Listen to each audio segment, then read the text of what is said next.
are on day 58 of our 60 days of basic networking. Let's go! Let's talk about traditional networking. Okay, so kapag sinabi nating traditional networking, it's basically the one that's siguro most of our discussion on the whole first 5 chapters nitong CCNA Masterclass falls on traditional networking. Kasi if you want to manage the device, for example, di ba dun sa mga pinag-usapan natin, we have to connect to a specific device, for example, a router, via console, via telnet, or via SSH, and configure that. For example, shut down the interface, turn up the interface, configure an IP address, and so on and so forth. Right? And then each of the device, may tinatawag tayo na katulad nung nabanggit ko kanina, they are based on hardware. Right? That means, traditional networking, if you want to, for example, expound your infrastructure, for example, you need to scale, you may need to add additional hardware to provide the scalability needs and kumbaga that needs in your infrastructure or in your company. Diba? Tapos, ang isa pa is it's more on hardware. The more function na gusto mo sa enterprise or sa network enterprise mo, that means the more hardware na kailangan mong i-deploy to provide those needs or to provide those function. For example, kailangan mo ng high-end switches in your data center. For example, kailangan mong mag-deploy nung ganung hardware na may ganung capability. So, it's more on hardware. Like, for example, but think of it like the VMware versus the hardware or the VMs versus the hardware. Diba? You have the bare metal, kumbaga, or the hardware itself on your infrastructure. Right? Where in software-defined networking, no. Okay? It acts as the VMs. Something like that. Okay? And then another characteristics when it comes to traditional networking is what it's called distributed model. So ito yung binabanggit ko kanina kasi when we talked about our devices, they have their three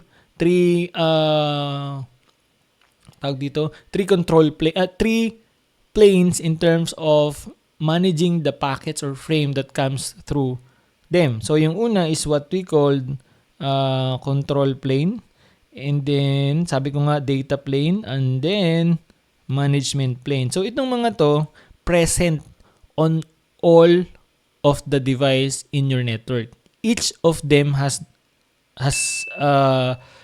their own control, data, and management plane. For example, mamaya pag-uusapan natin kung ano yung tatlo na yan. Pero, for example, yung router mo, may sarili siyang control, data, and management plane. Kung paano niya binibuild yung routing table, kung paano niya binibuild yung MAC address table, and kung paano niya ina-accept yung connection via telnet, SSH, and so on and so forth. So, yung switch mo or layer 3 switch mo, ganun din. May sarili din siyang control plane, data plane, and management plane. Ganun din yung mga access switches mo. So, kung marami yan, ganun din kadami, may kanya-kanya silang control, data, and management plane. You get my point here? Diba? So, that means they are distributed. Diba? So, each of your devices has their own control, data, and management plane. Now, ang kaibahan niya with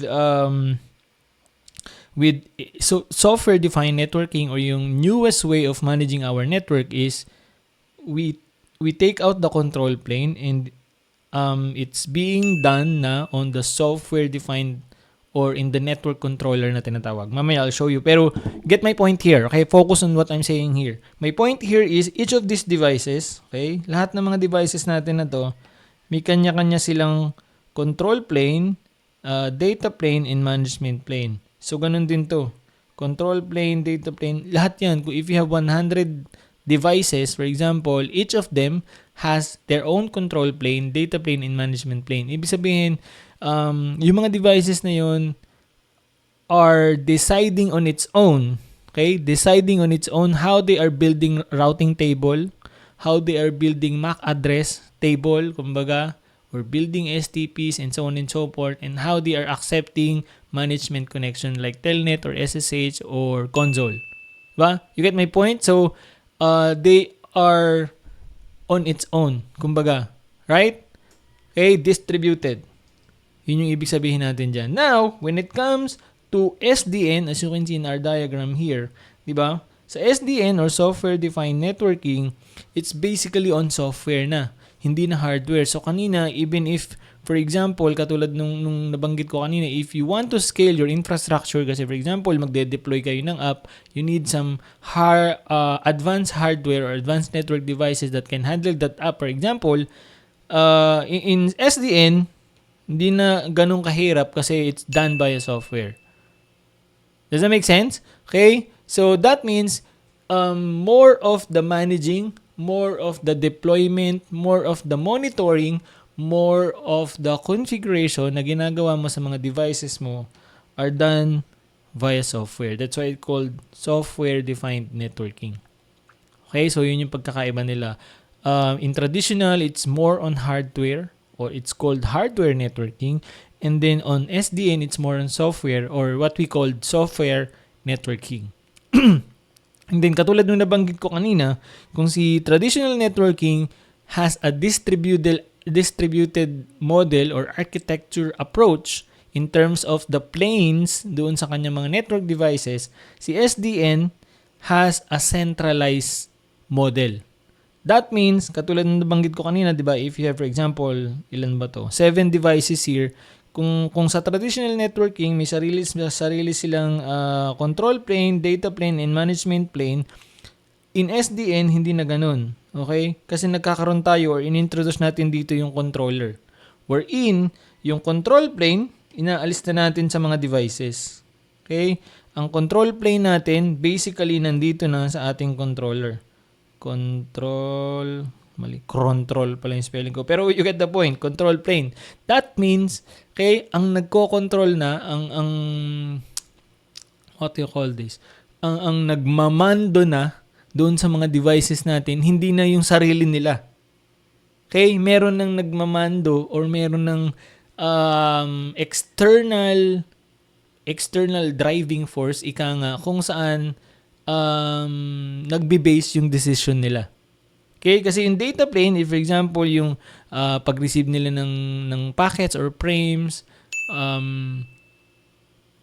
pag-forward nila. Pero how they are supposed to make that decision, for example, are based on the control plane. Now, yung control plane, wala na sa kanila. Kumbaga, these are called, actually, they are called, they're being dumb. You get the point? So, kumbaga parang nagiging puppet na lang sila dito dahil may nagko-control na sa kanila eh. So, itong mga to, for example, are being controlled by what we call a controller, or in this example, SDN controller, where we define or we set what are the things na pwedeng gawin or gagawin ng mga network devices natin. Ano yung gagawin nila kapag na-receive yung ganitong kind of traffic and so on and so forth. So, yung mga router, hindi na nila kayang pagdesisyonan or hindi na sila ang nagde-decision doon. Those things are being set na doon sa controller natin.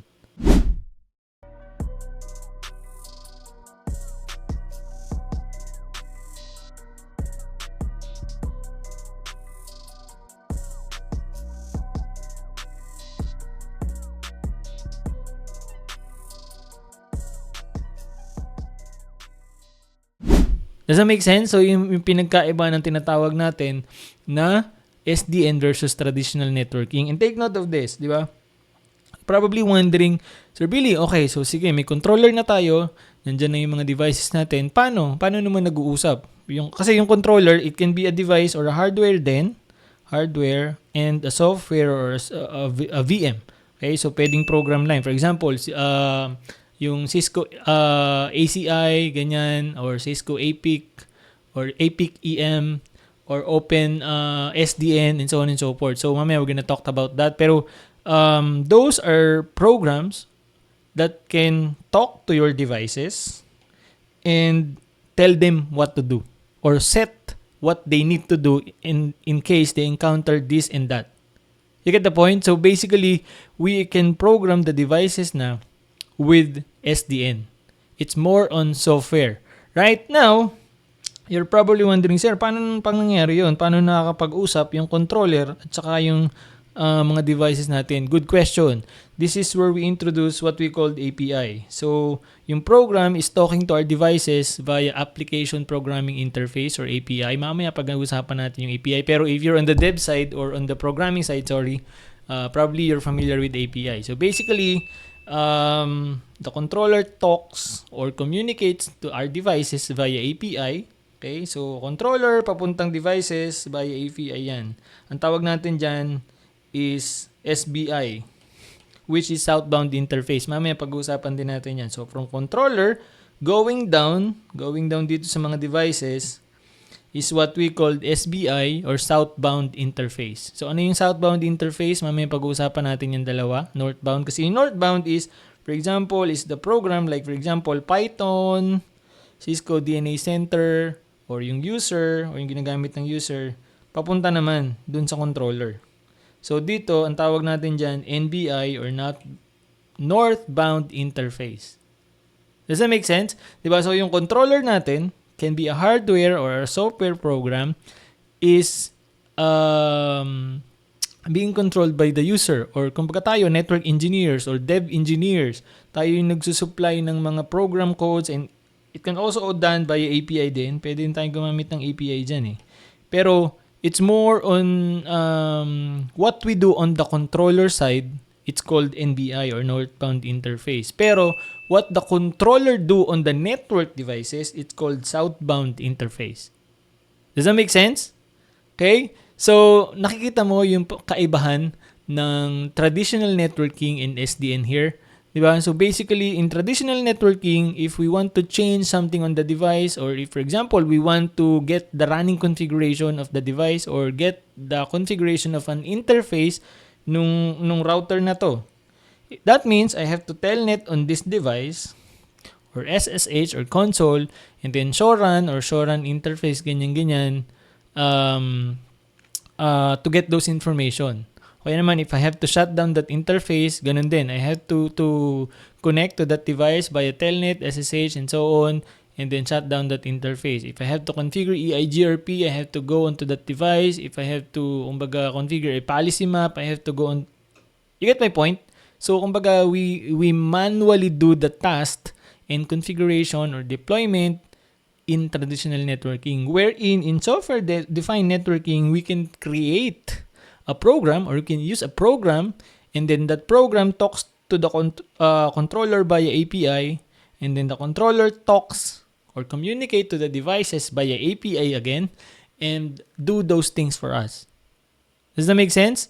Although in traditional networking, we can have, for example, SNMP, pero basics and limited lang kasi ang pwede mo magawa with SNMP in terms of automation or managing the devices. Right now, via SDN, you can do everything that you can think of.